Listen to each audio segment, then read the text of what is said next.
his father came from the Indian subcontinent.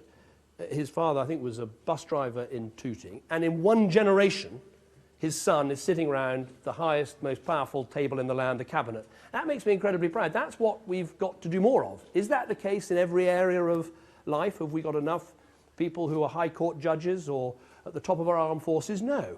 But I think politics, business, sport, entertainment industries, you can see you can come here and you can make it. So I think it's incredibly important that we celebrate what a successful meritocracy and multiracial democracy that we are. Immigration, though, does need to be properly controlled. We benefit from immigration, but I think in the last decade, it hasn't been properly controlled. And so as a result, the numbers coming in, particularly the net number, the difference between those going, British people going to live elsewhere and the people coming here, the net number has been so high that that has put quite a lot of pressure on schools and hospitals and public services. And the British public, I think rightly, have been saying to the politicians, look, we're in favour of immigration. We know that's part of our success as a nation, but it should be controlled. When I became Prime Minister, the previous government had a point system for immigration. But the first category of the point system was people from outside the European Union who were completely unskilled. Now, what on earth is the point of having a category of immigration for people with no skills at all to come in to your country when you've got, as it was in 2010, 5 million people on out-of-work benefits who could be working? So my vision for immigration is proper controls, proper point system, not bringing in unskilled migrants from outside the EU, but crucially recognising that an immigration policy on its own is worth nothing unless by a welfare policy that encourages work, not idleness, and an education policy that trains and educates people in our country to do the jobs that are being made available. The truth is there are too many factories and workplaces in Britain where you go around and they're paying well over the minimum wage, but frankly there's 30, 40, 50% of people doing those jobs from outside Britain when there are still unemployed people in our own country who, if trained and if given the right incentives, could do them. So let's have proper immigration control, but combine it with a proper welfare system and a proper education system. Get those things right, and we'll go on and be an even more successful multiracial democracy than we are today. Gentleman here. Microphone's coming to you, so gentleman here with a jacket. Thank you, Prime Minister. A simple question. Has UKIP burst its bubble? Well, I'm not a cephalogist or a pollster, so I don't know. But I would just say this. In the end, I think this election is going to come down to quite a straight choice, because by-elections, European elections, council elections, they are a chance for people to make a protest, to send a... I don't blame people sometimes for sending a message. I mean, it's a, you know, sometimes politicians need a bit of a message. So, but this election is not about sending a message. It's not about making a point. It's about choosing a government. And I think the more we can get this election focused on who do you want running this country. If you want to continue with the team that has generated the jobs, helped generate the growth, turn the country around, getting the deficit down, putting Britain back on the map. If you want to continue with that, you've got to vote for it. And if you don't vote for it, if you vote for anything else, you'll end up with the people who've opposed every step that we've taken and who would take this country back to square one. And in the end, I think that when we talk about that, and that is what the election is about. I mean, that is the consequence. On the 8th of May, either George Osborne and I will be back at our desks, continuing with the economic plan, continuing to generate the jobs and the growth our country needs, or we could be in some sort of hellish negotiation between Ed Miliband and the SNP about who gets what where. And I worry about that, because I think when the government comes to a juddering halt, the whole economy comes to a juddering halt, and the sort of decisions that you need, the trade missions that we want to go on to help make sure this great business is not just in China and India, but Mexico and Brazil and everywhere else in our world. You know, let's get on with that. I'm anxious to get on with the plan, to get on with the work. And it does come down to a choice about who do you want to run the country and who's got the right economic plan.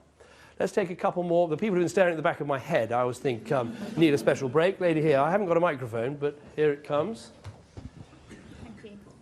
I'm Sally, I'm an account manager at TPP. Right. You mentioned the need for more housing. In Leeds alone, we need 70,000 more housing availability in the next 14 years. How do you plan on doing that without compromising the greenbelt Right. sites that are so important to Leeds and Yorkshire as a whole? Yes, very, very good question. How do we build houses without compromising the greenbelt? Well, first of all, let's do the how do we build more houses bit. I think it's important. I talked about Help to Buy. That matters because you've got to have people who are able to get out and buy and lenders who can get out and lend.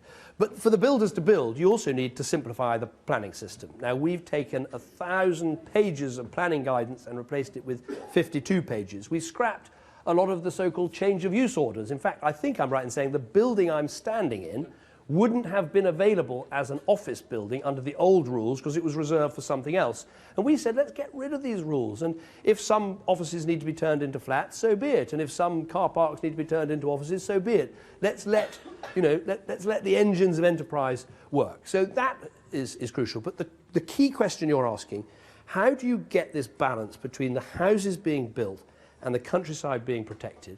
Our answer is that needs local decision. What we've said to local authorities is you've got to put in place a local plan. If you can set out in your plan how you're going to meet the 5-year housing supply for your area, if you can do that and have a plan, you then get the choice. And you can say yes to this housing development because it fits with my plan and no to that housing development because it doesn't fit with my plan. Now, more and more areas are getting these plans in place, and the more that happens, the more I think we'll see greater contentment that houses are being built, but being built in ways and in places that fit in with the local environment. So that's the key. But again, I don't want to be boring, all these things link back to a strong economy.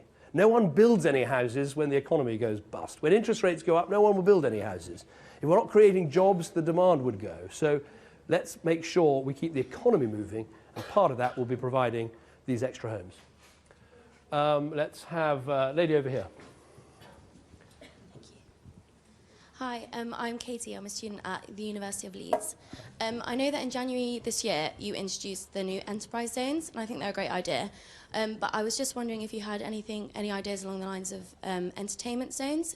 There are a lot of places in Yorkshire which bring in a lot of money through tourism, such as York and Whitby. Yeah. And I think there's a lot of places that could be improved, such as Scarborough, which used to be one of the popular seaside resorts in England. Very good. I mean, enterprise zones, first of all, good idea, because when you've got parts of the country that need extra investment, one of the tools you've got in the toolkit is to say, well, if you come and locate here, you pay less business rates, we'll clear the land for you, we'll connect up the broadband, and the enterprise zones have been a success, and we should definitely build on that. In terms of entertainment and tourism, there's a big demand from the entertainment industry, which is for a big VAT. They'd love us to cut VAT on tourism and tickets and everything else. We've looked at it, it's just terribly expensive. It's very difficult to do, even though as a Villa fan, I'm looking forward to the FA Cup final, and that will be, I've got to get that in. So it doesn't happen very often, But I think what we can do is more to encourage tourism outside London. We're now saying, for instance, to Chinese tourists, if you come to Britain and you spend 4 nights outside London, then actually we'll cut the cost of your visa. And, that's where I think the Tour de France was just such a massive success. It was like an advert for Yorkshire. It was like a sort of rolling... I know you all think Yorkshire doesn't need any advertisement at all. It's so brilliant. What more could you possibly need? But I do think there's more we can do to promote the different regions and areas of our country and focus on entertainment and sport and all that, but also heritage. I think sometimes we undersell the beauties of the countryside, the incredible heritage we have in our country.